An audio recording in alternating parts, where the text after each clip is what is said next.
It doesn't care how fast you need it to happen. Flame only goes as fast as flame goes. Hey guys, welcome back. Steve here with 6 Star Automotive. So today I was going to do a video about fuel trim, but then I realized there's way more kind of basic things you need to understand in order for fuel trim to make sense at all, like fuel injection, which comes from carburation. So then you need to understand air-fuel ratios, and I mean, really it just kind of keeps going back. So I went all the way back to the most foundational thing that we should start with, and that's what we're going to talk about today. Before we get started, as always, please like, subscribe, and join me as we talk about spark plugs.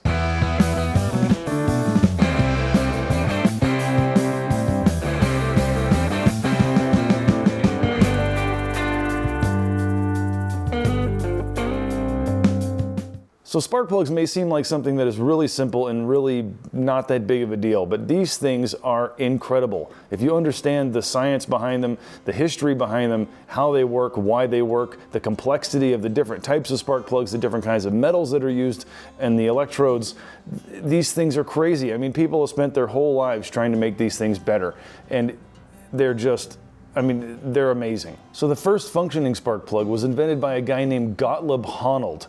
He worked for Robert Bosch, and I think it was 1902. Supposedly there were other versions of spark plugs before Gottlieb, but his was the first commercially viable one. So what is a spark plug? What does it do, and why is it so important? So the spark plug delivers the 1.21 gigawatts of electricity we need to ignite the air-fuel mixture, driving the piston down, spinning the engine that allows us to go forward. Harnessing electricity like that is extremely difficult. It doesn't really like to go where we want it to go. It likes to go where is the easiest path for it to go. So getting it to go specifically across this little air gap right here is really complicated. In order for that to happen, we have to design the spark plug in a way that will force it to go that direction, because if there's any other way for it to go anywhere else, it's going to go there. And the reason that it's so complicated is, if you think about this for a second, so when air is sitting at atmospheric pressure like it is now, 14.7 pounds per square inch, there's not that much air in between the electrodes inside of the spark plug. So it's really easy for that spark to jump that gap. But if you take a bunch of air and you smash it into a really tiny confined space, there's actually more air molecules in between those spark plugs under compression than there would be normally. So it's basically the same as increasing this gap. The wider that gap is, or the harder it is for that spark to get across that gap, the easier it's going to be to find another path somewhere else, like this. This is what's called carbon tracking. I made a short about this. In order for carbon tracking like this to happen, that means that the spark jumping from this electrode here down to the ground was actually easier than to jump across this little tiny gap that's in the electrodes right there. So that actually was easier for it to do than that. Pretty interesting, huh? So first off, let's talk about the basic anatomy of a spark plug. So on a spark plug, you've got 5 main components. You've got the center electrode, the ground strap, the metal shell, the insulator, and the terminal. Each one of these is really important to do what it does and the way that it does it. The terminal is where the power comes into the spark plug. The insulator keeps the electricity inside of the spark plug.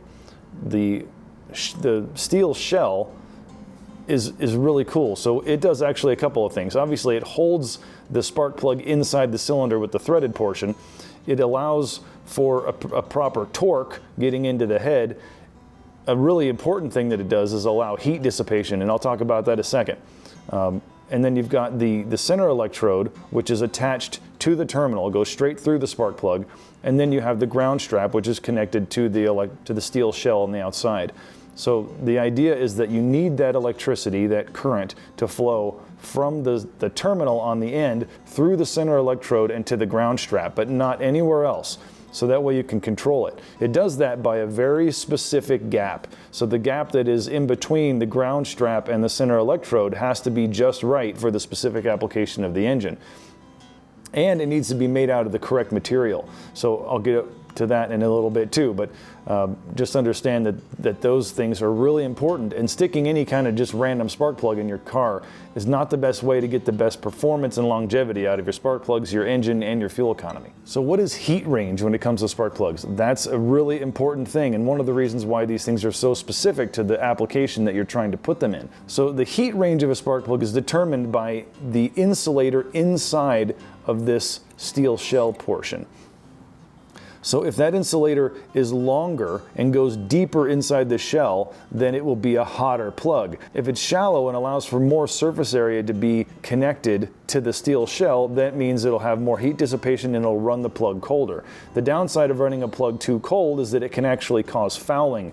The buildup that happens from the byproducts of combustion can build up on the spark plug and cause it to short out or foul. So a spark plug has to be hot enough to keep those deposits from forming. But if it's too hot, then it can actually cause the plug to glow, and then the plug can cause ignition before the spark actually happens. The spark plug has to be very specific for the application. So what are the most common failures of a spark plug? So generally speaking, the most common failure is simple wear. So these electrodes that are on here have, like we talked about before, have a very specific gap. But not only that, they need to kind of maintain an even, consistent shape. So every time that spark happens from the electrode to the ground strap, it's basically a bolt of lightning. And every time it hits that other electrode, it's breaking off atoms. And then that will cause that electrode to wear down and to round off over time for the center electrode and for the ground strap itself. So the ground strap can kind of tend to get this like bold or dish appearance to it, and then the lower electrode will get kind of like a rounded over appearance to the top of it as well. That in turn effectively increases the gap, which makes it harder for that spark to jump across, like we talked about earlier. Ash deposits. So this is usually what we will see when we are suspecting that an engine has oil consumption. Usually an engine having oil consumption problems isn't so bad that you'll see it coming out the back, because actually the catalytic converter is going to catch a majority of it, which isn't very good either. But when you pull a spark plug and you see kind of ashy buildup on there, like a gray crustacean, that generally means that we've got oil being burned in the cylinder. Carbon tracking is another one. So this is really important to look for, because if you do find this carbon tracking, you actually have to replace the coil or spark plug wire that's attached to this spark plug. What happens is that this carbon track will transfer over to whatever's connected to the spark plug, be it the ignition coil boot or the spark plug wire or whatever. So if you just stick a new if you just stick a new spark plug in there, that wire still has a carbon track on it as well, and you'll still have a misfire. So make sure that if you see this carbon track, you're replacing all related components that can touch this guy, not just the spark plug. So you've probably seen that spark plugs are made out of different metals. There's a couple that I can think of. They used to be made out of copper, then they went to platinum, and then they use iridium, and now they use what's called ruthenium, which I've seen only a couple of times, but interesting. Anyway, we're always trying to get more life out of the spark plugs. We're trying to get them to last as long as we possibly can with the least amount of wear. You should do some homework on iridium. It is a crazy metal, super cool. So with copper spark plugs, you're probably looking about 30,000 miles before they need to be replaced.